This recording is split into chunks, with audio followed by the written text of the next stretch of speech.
बेळगाविया ನನ್ನ ಪ್ರೀತಿಯ ಬಂಧು ಭಗಿನಿಯರೇ, ನಿಮಗೆಲ್ಲ ನಮಸ್ಕಾರಗಳು.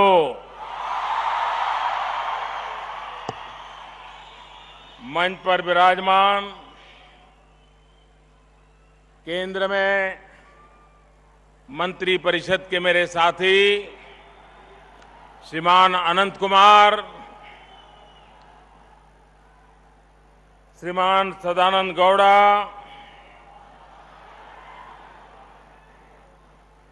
केएलई सोसाइटी के चेयरमैन डॉक्टर प्रभाकर कोरे जी, सोसाइटी के प्रेसिडेंट श्रीमान शिवानंद जी, संसद में मेरे साथी और कर्नाटक के जनप्रिय किसान नेता श्रीमान येदियुरप्पा जी, केंद्र में मंत्रिपरिषद के मेरे साथी श्री रमेश जी, कर्नाटक विधानसभा विरोध पक्ष के नेता श्रीमान जगदीश जी, श्रीमान सुरेश अंगाड़ी, श्रीमान प्रहलाद जोशी, डॉक्टर बीजी देसाई और प्यारे भाई और बहनों, मैं सबसे पहले उन सप्त ऋषियों को नमन करता हूं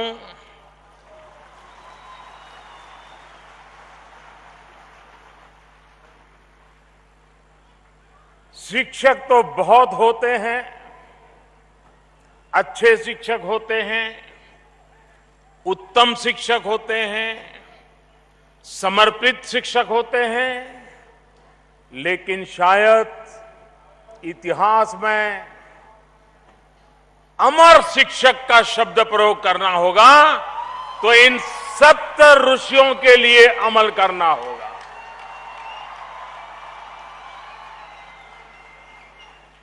ऐसे शिक्षक 100 साल के बाद भी आज भी इस पीढ़ी को पढ़ा रहे हैं, शिक्षित कर रहे हैं. शायद इतिहास में कहीं पर भी ऐसी दुर्लभ घटना सुनने का सौभाग्य नहीं मिल सकता जो इस केएलई सोसाइटी के द्वारा सिद्ध हुआ है.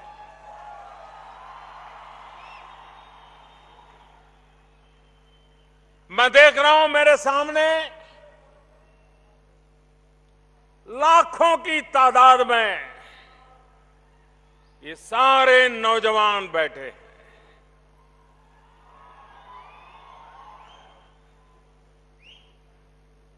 ये सब कुछ उन सप्त ऋषियों का तपस्या का परिणाम है.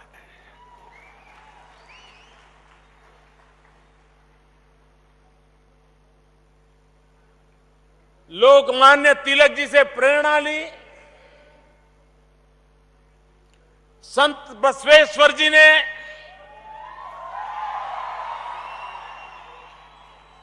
सामाजिक क्रांति का जो बिगुल बजाया था, उस सामाजिक क्रांति को शिक्षा के माध्यम से न सिर्फ जन जन तक पहुंचाना, लेकिन पीढ़ी दर पीढ़ी इसे पहुंचाते रहना, ये भगीरथ काम 100 साल पहले इस धरती पर हुआ. पूरे देश के लिए, शिक्षा में विश्वास करने वाले हर किसी के लिए ये गर्व का विषय है. संस्थाएं बनती है, बिगड़ती है, बंद भी हो जाती है,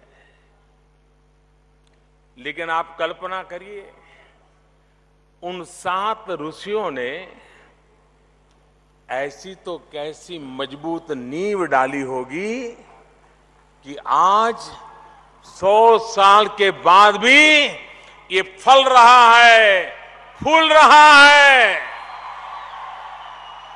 और पूरे देश को प्रेरणा दे रहा है।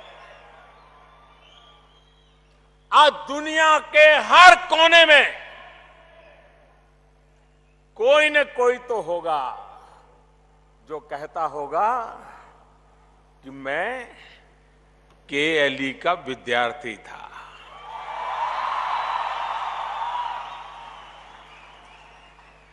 और दुनिया में भी जब किसी का इंटरव्यू होता होगा, नौकरी के लिए पूछताछ होती होगी, जब वो बताता होगा, सारे सर्टिफिकेट बताता होगा, अपने मार्क दिखाता होगा, लेकिन जब वो कहता होगा कि साहब ये तो सब ठीक है, ये गुणांक, ये सर्टिफिकेट, ये मार्क्स, ये ग्रेड, लेकिन मेरे पास सबसे बड़ी चीज है, मैं केएलई का विद्यार्थी हूं। और जिस पल इंटरव्यू लेने वाला भी देखता होगा, अच्छा केएलई, अरे भाई आओ आओ। 100 साल कितनी पीढ़ियों ने तपस्या की होगी, कितने कितने लोगों ने योगदान किया होगा, तब जाकर के ऐसी एक प्राणवान व्यवस्था का जन्म हुआ होता है और जो चलती है। आज जब देश में शिक्षा के व्यापारीकरण की चर्चा हो रही है, बड़े बड़े लोगों का भी मन करता है कि विद्या के व्यापार में जुड़ने से कुछ मुनाफा मिल जाएगा। ऐसे सब लोगों के लिए सबक है, वो 70 से 100 साल पहले उनका तनख्वाह कितना होगा? इन शिक्षकों का पगार शायद 30 रुपया, 35 रुपया, 50 रुपया रहा होगा। 100 साल पहले जिसका 30 रुपया, 40 रुपया, 50 रुपया पगार रहा होगा, तनख्वाह मिला होगा, उन्होंने समाज के लिए इतना बड़ा योगदान दे दिया। शिक्षा के क्षेत्र में सेवा करना चाहते हुए लोगों के लिए ये कि मिसाल है, प्रेरणा है। भाइयों बहनों, राजनीतिक दल भी 100 साल नहीं चल पाते, कितने ही टुकड़े हो जाते हैं, परिवार भी नहीं बचते हैं। आप कल्पना कर सकते हैं 100 साल तक एक संस्था चलना, लगातार विकास होना, लोकतांत्रिक पद्धति से उसकी मैनेजमेंट की रचना होना और जनता के पैसों से ही इसको आगे बढ़ाना, उसके भूतपूर्व विद्यार्थियों की मदद से उसको आगे बढ़ाना, ये अपने आप में पूरे देश के लिए एक बहुत बड़ी मिसाल है। मैं खास करके दिल्ली में जो हमारे बड़े विद्वान मित्र हैं, मीडिया के लोग हैं, उनसे मैं आज सार्वजनिक रूप से प्रार्थना करना चाहता हूं कि किसी व्यक्ति के 60 साल हो जाएं तो अखबारों में बहुत बड़ा उनका आर्टिकल छप जाता है। किसी सरकार के 100 दिन हो जाए तो भी अखबार में बहुत बढ़िया आर्टिकल आ जाता है। किसी व्यक्ति के 75 साल हो जाए तो भी जय जयकार होता है। अच्छा होगा पूरे हिंदुस्तान के मीडिया में इन सप्त ऋषियों ने जो काम किया है, इसकी शताब्दी के विषय में भी कुछ लिखा जाए और देश को पता चले। ये इसलिए चलना चाहिए कि देश के अलग अलग कोने में भी जो शिक्षा को समर्पित लोग हैं, समाज को समर्पित लोग हैं, ऐसे लोगों को ऐसी घटना से प्रेरणा मिलती है, ताकत मिलती है और देश के भी और कोने में ऐसा एक आंदोलन खड़ा हो सकता है।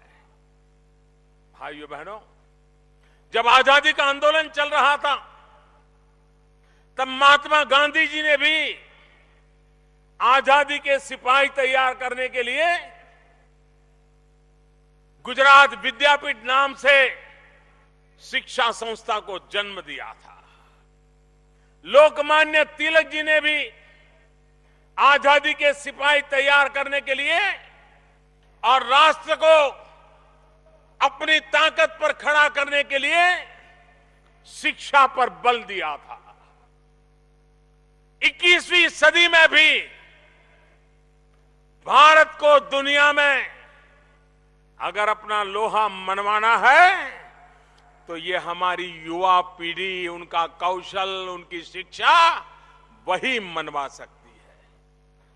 भाइयों बहनों, एक जमाना था जब भारत की पहचान दुनिया में क्या थी? ये तो सांप सपेरे वाले लोग हैं, ये तो जादू टोना करने वाले लोग हैं, ये तो ब्लैक मैजिक वाले लोग हैं। सांप और उंदर और चूहे से बाहर इनको कोई ज्ञान ही नहीं है। दुनिया में हिंदुस्तान की ऐसी पहचान थी। लेकिन कुछ वर्षों पहले भारत के 18-20 साल की उम्र के नौजवान जब कंप्यूटर के कीबोर्ड पर अपनी उंगलियां घुमाने लगे, सारी दुनिया घूमने लग गई, सोचने बदल गई। दुनिया को भारत के लिए सोचने का तरीका बदलना पड़ा।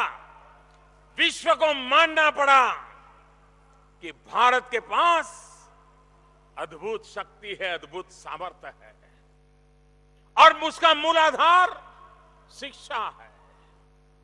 100 साल में यहां के समाज जीवन में बदलाव लाने के लिए शिक्षा के द्वारा पूरे कर्नाटक के जीवन को ताकत देने में और उसके द्वारा पूरे देश को ताकत देने में आपका बहुत बड़ा योगदान रहा है। और जब मैंने पिछली बार आया था, हमारे प्रभाकर जी ने मुझे बताया कि 32 साल से लोग मुझे काम देते रहते हैं। ये छोटी बात नहीं है प्रभाकर जी, आपको मैं बधाई देता हूं, आपकी पूरी टीम को बधाई देता हूं। और लोकतांत्रिक पद्धति से होता है। इतनी सारी पीढ़ियों पर इतने लोगों ने काम किया होगा, लेकिन संस्था का भला, शिक्षा का भला, विद्यार्थियों का भला, इसमें कोई कॉम्प्रोमाइज नहीं किया। ये अपने आप में बहुत बड़ी बात है। लेकिन आज जब मैं इस उत्तम कार्य को अपनी आंखों के सामने देख रहा हूं तो मेरा भी मन करता है कि मैं भी आज आपसे कुछ मांग करके ही जाऊं। मांग सकता हूं ना? मिलेगा? आप कहेंगे यार देश का ऐसा प्रधानमंत्री कैसा है, मांगने आया है। ये प्रधानमंत्री है ही ऐसा जी, वो जनता से मांग करके ही गुजारा करता है। मैं आज आपसे कुछ मांगना चाहता हूं और मुझे विश्वास है, उन सप्त ऋषियों पर मेरा विश्वास है, आज की व्यवस्था पर विश्वास है। ये लाखों नौजवान मेरे सामने बैठे हैं, उन पर मेरा विश्वास है और इसलिए मांगने की हिम्मत कर रहा हूं। मांगो, मांगो, जरा आवाज जोर से आनी चाहिए। मांगो, सच में मांगो। आप मुझे बताइए, इस संस्था के पास 1.25 लाख विद्यार्थी है, इतना सारी इंस्टीट्यूशन चलती है। क्या हमारा केएलई ये संकल्प कर सकता है कि 2020 में 2020 में जब टोक्यो में ओलंपिक होगा तो कुछ गोल्ड मेडल इस केएलई के भी होंगे? कर सकते हो दोस्तों? कर सकते हो? संभव है दोस्तों, आपके लिए संभव है। मेरे प्यारे नौजवानों, मैं ये भी चाहूंगा,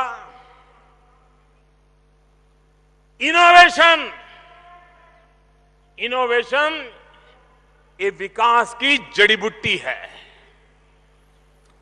अगर इनोवेशन नहीं होता है, रिसर्च नहीं होता है,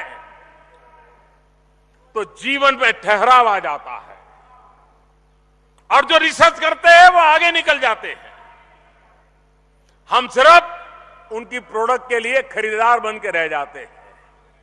आपके पास, मैंने पिछली बार आकर के देखा था, ऐसे उत्तम साइंटिस्ट हैं आपके पास, ऐसी उत्तम इंस्टीट्यूशंस हैं, ऐसे उत्तम टेक्निकल नॉलेज वाले लोग हैं। हर वर्ष इंटरनेशनली रिकॉग्नाइज हो ऐसा कोई न कोई इनोवेशन मानव जात के लिए केएलई दे सकता है। क्या दोगे? पक्का दोगे? तीसरी बात, भाइयों बहनों, आज दुनिया में जो पहली 100 उत्तम यूनिवर्सिटीज है, दुनिया की फर्स्ट 100 टॉप यूनिवर्सिटीज, उसमें हम नहीं है। शर्मिंदगी महसूस होती है। भारत सरकार ने इस बजट में एक महत्वपूर्ण फैसला किया है। हमने कहा है कि सरकार की 10 यूनिवर्सिटी और 10 प्राइवेट यूनिवर्सिटीज ये संकल्प करके आए कि हमें दुनिया की पहली 100 यूनिवर्सिटीज में अपना स्थान बनाना है। जो इस काम के लिए आगे आना चाहते हैं, उनको सरकार की तरफ से विशेष आर्थिक मदद दी जाएगी।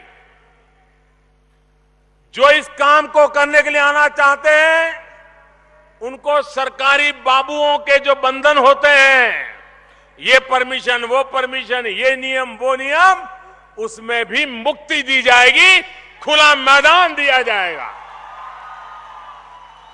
मैं निमंत्रित करता हूं देश की प्राइवेट 10 यूनिवर्सिटीज को, मैं निमंत्रित करता हूं देश की 10 सरकारी यूनिवर्सिटीज को, हिम्मत करिए, आइए। दुनिया में जो 100 पहली है, उसमें क्या है जो हमारे में नहीं है, हम करके दिखाएं। और देश तो मेरे, अब सिर्फ देश कल था और आज एक बढ़ गया, इतने से नहीं चलेगा। अब तो दुनिया में जो अच्छा सा अच्छा है, वहां पहुंचने का प्रयास करना, यह हिंदुस्तान का सपना होना चाहिए, उसको लेकर के चलना चाहिए। भाइयों बहनों, आज मैं कर्नाटक की धरती पर आया हूं और टीवी के माध्यम से देश भी मेरी बात को सुन रहा है, तो मैं एक और विषय की भी चर्चा करना चाहता हूं। करूं? आप सुनना चाहते हैं? 8 तारीख रात को 8 बजे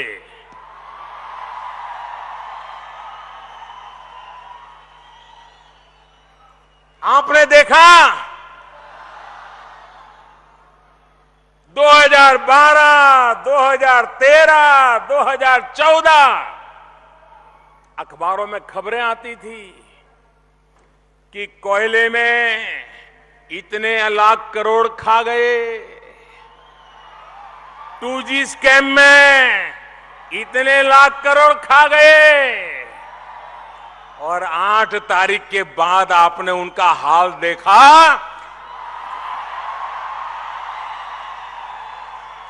4,000 रुपये के लिए कतार में खड़ा रहना पड़ा, कतार में।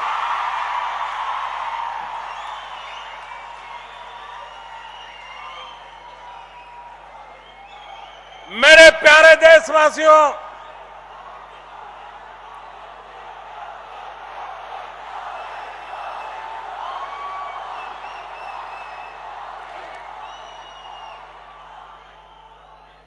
ये सरकार ईमानदार इंसान को परेशान करना नहीं चाहती है, लेकिन मेरे प्यारे भाइयों बहनों, बेईमान को छोड़ना भी नहीं है। 17 साल हो गए। आप मुझे बताइए, देश को लूटा गया है कि नहीं लूटा गया? भ्रष्टाचार हुआ है कि नहीं हुआ है? बड़ी बड़ी नोटों के थप्पे घर में लगे हैं कि नहीं लगे हैं? मैं हैरान हूं, हमारे कांग्रेस के लोग कह रहे हैं कि आपने 1000 की नोट बंद कर दी, 500 की नोट बंद कर दी। भाई, आपने जब चवन्नी बंद की थी, मैंने पूछा था? आपको मालूम है कांग्रेस पार्टी ने चवन्नी बंद की थी? कांग्रेस पार्टी ने एक बार चवन्नी बंद कर दी थी। इस देश ने तो कोई चिल्लाहट नहीं की। ठीक है, आपकी ताकत उतनी थी।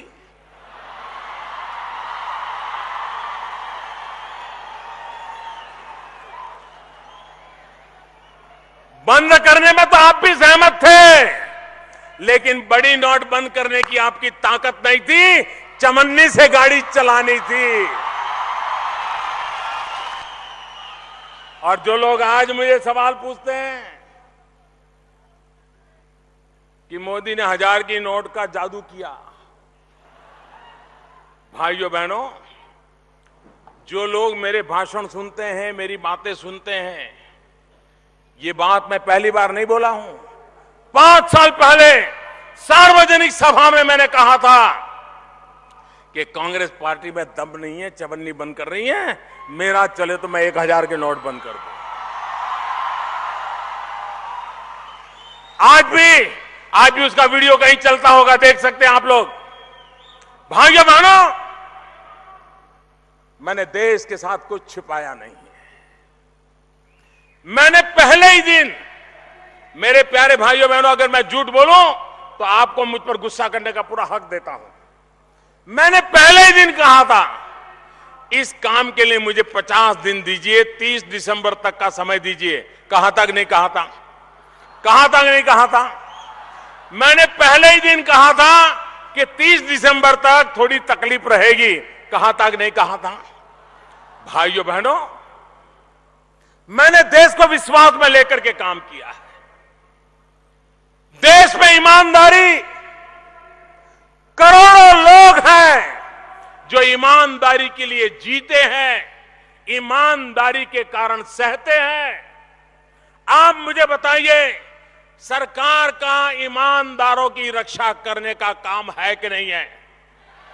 ईमानदारों की रक्षा होनी चाहिए कि नहीं होनी चाहिए? और अगर बेईमानों को सजा देने के लिए 50 दिन थोड़ी तकलीफ रहेगी, तो आप मेरी मदद करोगे कि नहीं करोगे? दोनों हाथ ऊपर करके बताओ भाइयों बहनों, तालियों की गड़गड़ाहट से बताइए। ये देश देख रहा है, हर हिंदुस्तान का नौजवान, हर हिंदुस्तानी ये दृश्य देख लीजिए। जिनको शक है, एयर कंडीशन कमरे में बैठ करके बेईमानों की वकालत करने वाले, देख लीजिए जनता जनार्दन क्या चाहती है। भाइयों बहनों, हम जानते हैं हमारे देश में चुनाव होता है, मतदाता सूची, ये तो कोई सीक्रेट काम नहीं है। नोट प्रतिबंध करना तो मेरे लिए बहुत जरूरी था कि वो सीक्रेट रहे। अगर वो लीक हो जाता तो ये बेईमान लोगों की ताकत ऐसी है, कहीं पर भी पहुंच जाकर के अपना काम कर लेते। देश खुश है।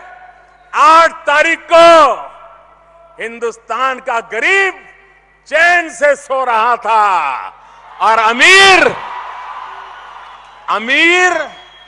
नींद की गोलियां खरीदने के लिए बाजार गया, कोई देने वाला नहीं था। भाइयों बहनों, चुनाव में मतदाता सूची बनती है, कोई सीक्रेट नहीं होता है। सरकार लगती है, टीचर लगते हैं, आशा वर्कर लगते हैं, सारी सरकार लग जाती है। हर पार्टी के वर्कर भी लग जाते हैं। उसके बावजूद भी जिस दिन मतदान होता है तो शिकायत आती है कि नहीं आती है? मेरा नाम रह गया, मेरे मोहल्ले का नाम रह गया, मेरे परिवार का नाम रह गया, मेरी सोसाइटी का नाम रह गया। मुझे बताइए, तकलीफ आती है कि नहीं आती है? इतना बड़ा काम खुला चलता है तो भी कुछ न कुछ कमी रह जाती है कि नहीं रह जाती है?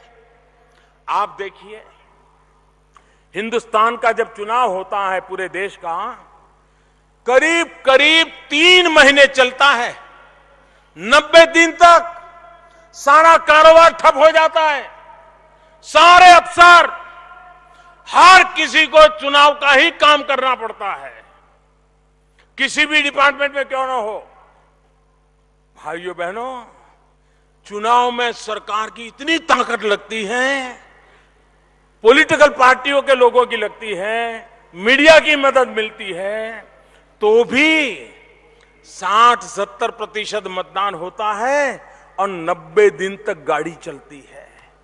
मेरे प्यारे देशवासियों, मैंने तो आपसे सिर्फ 50 दिवस मांगा है। 50 दिवस मेरे भाइयों, देश के लिए मांगा है। भाइयों बहनों, आपने देखा होगा इस बार बजट में हमने योजना की थी। जो लोग मेरी मन की बात सुनते हैं ना, उसमें भी मैंने कहा था कि भ्रष्टाचार से लड़ाई लड़ने का एक उपाय है कैशलेस सोसाइटी। एक नगदी नोटे रुपये देने वाला कारोबार धीरे धीरे कम होना चाहिए। Credit card, debit card, plastic currency, इस पर जाना चाहिए।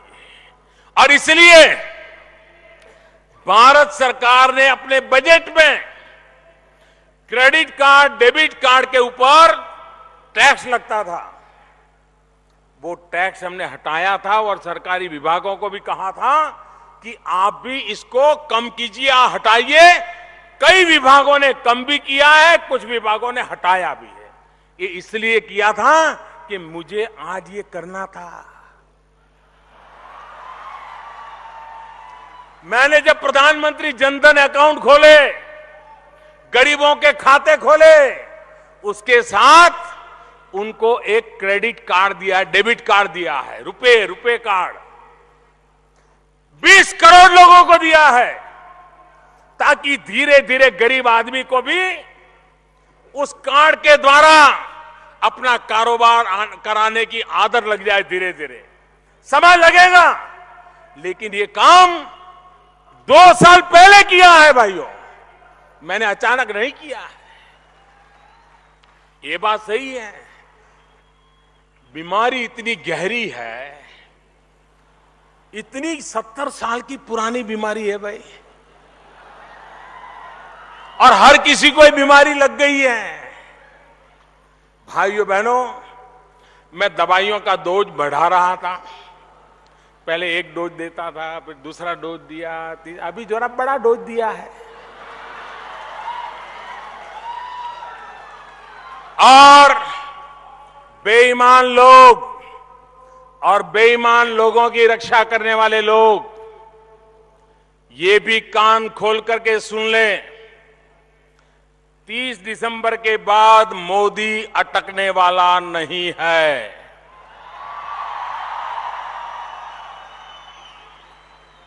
जो लोग गंगा जी में चवन्नी नहीं डालते थे, आज नोटे डाल रहे हैं, नोटे।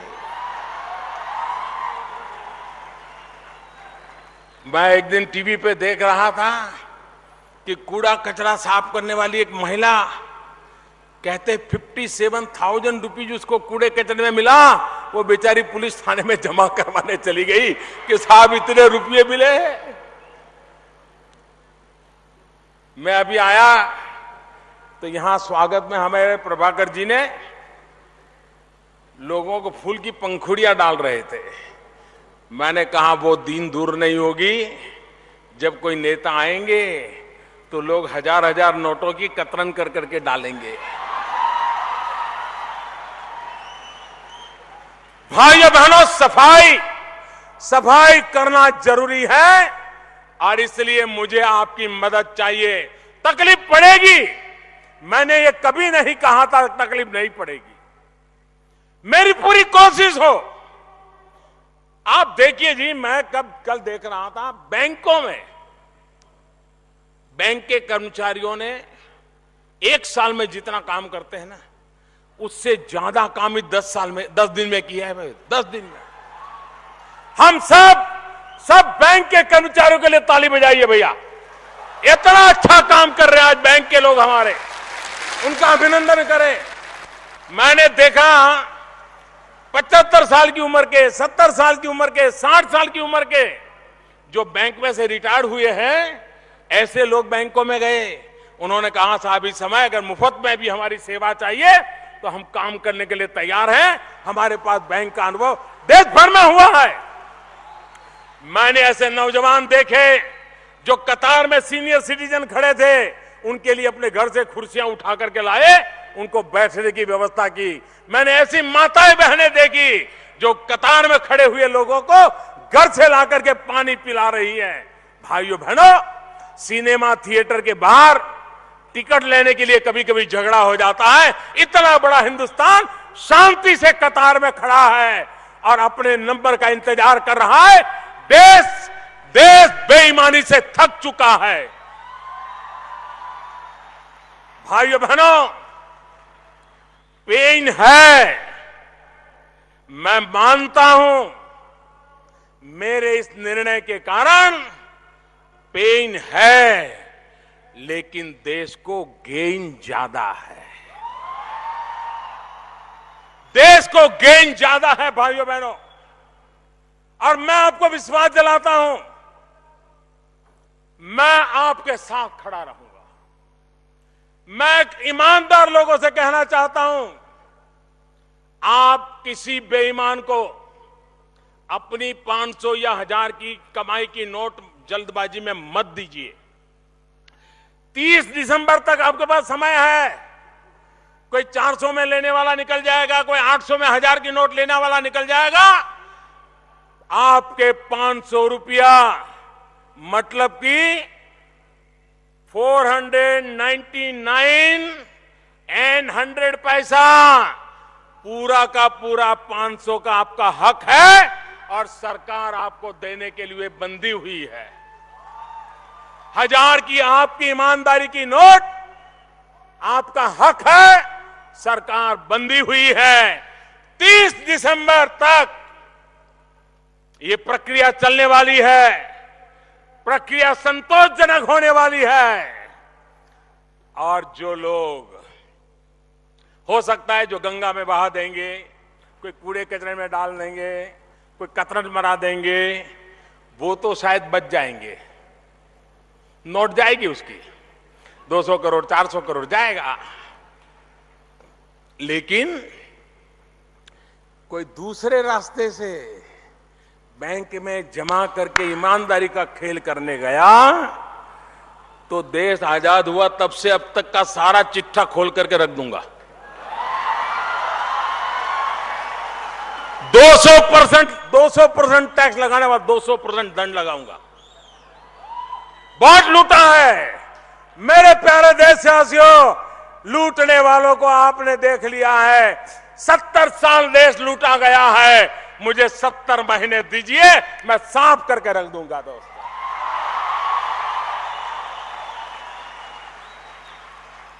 यही लोग मोदी ने क्या किया, मोदी ने क्या किया, मोदी ने क्या किया। जरा 8 तारीख रात 8 बजे का टीवी खोल करके देख लो मोदी ने क्या किया। मेरे प्यारे देशवासियों, मेरे कर्नाटक के भाइयों बहनों, और इसमें ज्यादातर गांव के लोग हैं, मेरी आपसे एक प्रार्थना है। ये जो मैं पवित्र काम करने निकला हूं, देश में ईमानदारी के लिए निकला हूं। अगर आपको मेरे ईमान में भरोसा है, अगर आपको मेरे काम में भरोसा है, ये जो नोटों की सफाई का मैंने अभियान चलाया है, अगर आपको मेरी बात पे भरोसा है, मुझे आपके आशीर्वाद चाहिए, आपके आशीर्वाद चाहिए। आपसे मेरी विनती है, अपनी जगह पर खड़े होकर के दोनों हाथ से ताली बजा करके मुझे आशीर्वाद दीजिए। ये ईमान और पवित्रता के काम को मैं आप सबसे प्रार्थना करता हूं, आप खड़े होकर के ताली बजा करके, ये एयर कंडीशन कमरों में बैठ करके दिन रात हमारे बाल नोचने वालों, ये गांव के लोग हैं, ये पढ़े लिखे लोग हैं, ये ईमानदारी के लिए कष्ट झेलने वाले लोग हैं, ये मुझे आशीर्वाद दे रहे हैं। ये आपके आशीर्वाद, ये आपके आशीर्वाद देश में सफाई करके रहेगा। मैं आपका बहुत बहुत आभारी हूं, मैं आपका बहुत बहुत धन्यवाद करता हूं। मेरे लिए खुशी की बात है, आमतौर पर पत्रकार लोग अपनी कुर्सी पर से खड़े नहीं होते हैं। मैं आज देख रहा हूं पत्रकार भी खड़े हो गए। मैं 100 सलाम करता हूं, इन पत्रकारों को 100 सलाम करता हूं जी। बहुत बड़ी बात की आपने, बहुत बड़ी बात की है जी। मैं बहुत आभार व्यक्त करता हूं, बहुत बहुत धन्यवाद।